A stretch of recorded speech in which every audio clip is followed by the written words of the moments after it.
Let me know what you think of that one. So, we just had an Ed Sheeran weekend, and I noticed that it, as well as a few of the different weekends, generated a fair amount of horrified, "How can you?" comments and responses. Some of it comes in the form of, "You have no business lowering yourself to listen to such drivel. Have you simply sold out to whatever makes money?" Others object based on the fact that I still have so much great music that I haven't touched, and the time is long overdue for me to hear it.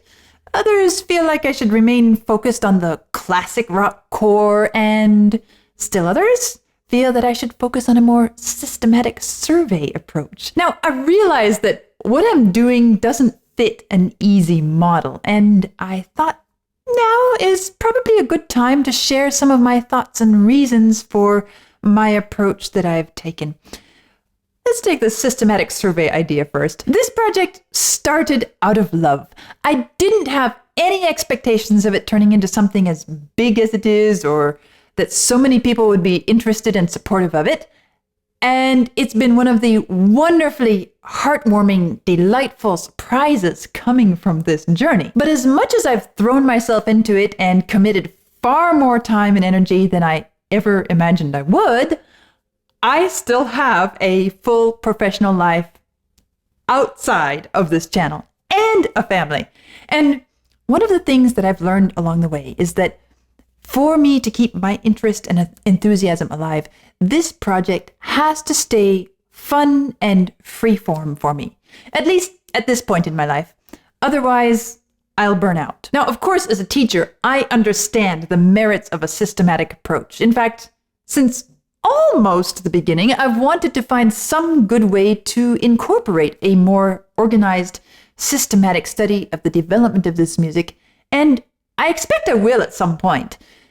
In fact, several well-qualified audience members have offered their help in such an undertaking along the way. And, well, some of you will remember even when I started the project with Carl, which was meant to do that. But each time I sit down and really look at the reality of what that kind of approach would take from me, I come to the conclusion that I don't have the mental space or energy to dig into a serious project like that right now. I'm sure the time will come. But for now, this has to remain a playful, freeform, and somewhat unpredictable outlet for me. Otherwise, it will start to feel like it's too much. And yes, I know there are still quite a few important bands, songs, artists, even whole subgenres that I haven't touched. It's okay. They'll come eventually. I really simply cannot feel like I must do X, Y, and Z. I need to simply relax and have fun exploring. The good, the bad, the profound, the nonsensical. It feels kind of like going to a music store and freely browsing. Some of the sheet music I pick up will be discardable. Others will be gems to be treasured, and plenty more somewhere between those two extremes. But each one is an adventure of discovery driven by genuine curiosity for me. And I'm not at all worried about diluting or weakening my professional reputation or authority by giving attention to music that doesn't always rank among the greats. I mean, really, that's the same snooty, elitist attitude rearing its head that has kept so many serious classical musicians from giving rock music the time of day for generations now. And that's simply not who I am. As a musician, I am a firm believer in not only the value of the art form itself, but also in cultivating musical understanding and literacy. Music is for all. Now, if you look at the first several videos I posted way back at the beginning of this channel, you'll notice I was grading each piece on various factors. I quickly abandoned that practice as I realized it was not the best approach.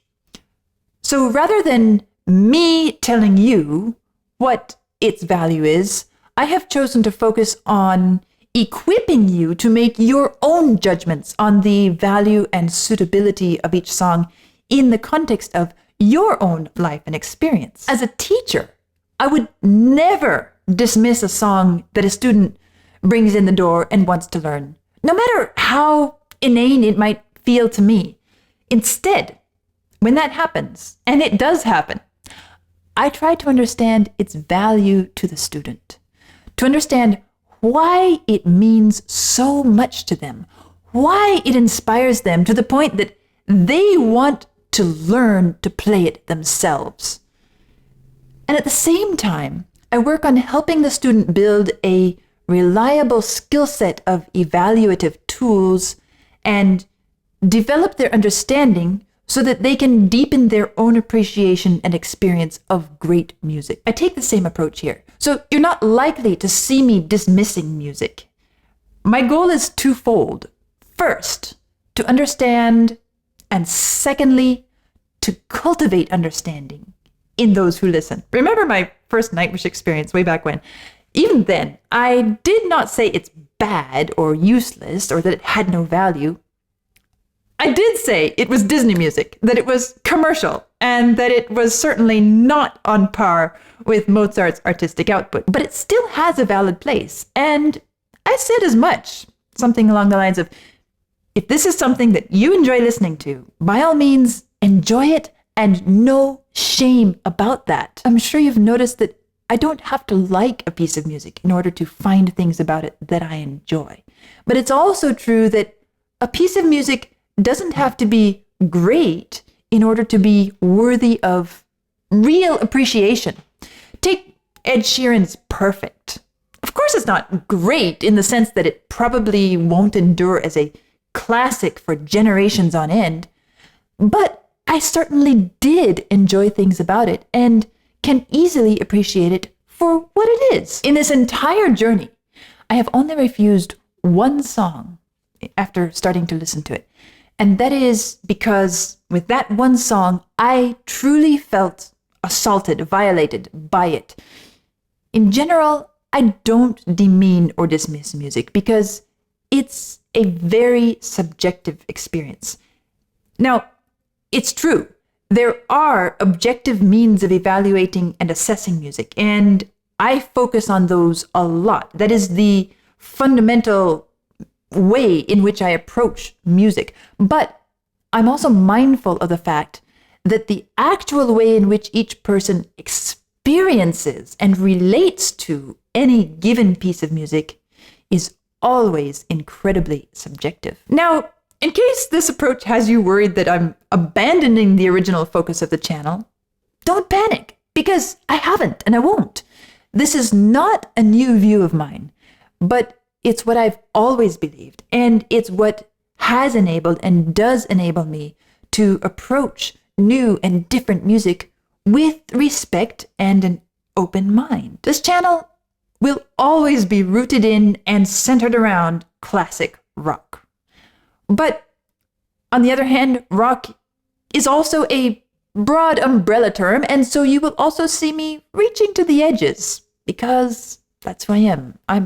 I'm simply an inveterate seeker of the edge, always looking to see, where are the boundaries? How far do they go? Can we push them?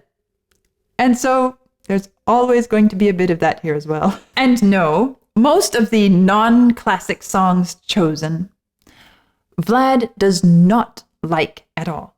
In fact, sometimes as I'm sitting here talking to the camera, as I go through one or another song, kind of getting into it, having fun, pulling it apart, discovering some of what makes it what it is, I catch glimpses of Vlad's face on the other side of the camera, and sometimes his face is the picture of astonishment that I found something meaningful or worthy of comment. So no, his tastes are not the deciding factor in what gets chosen.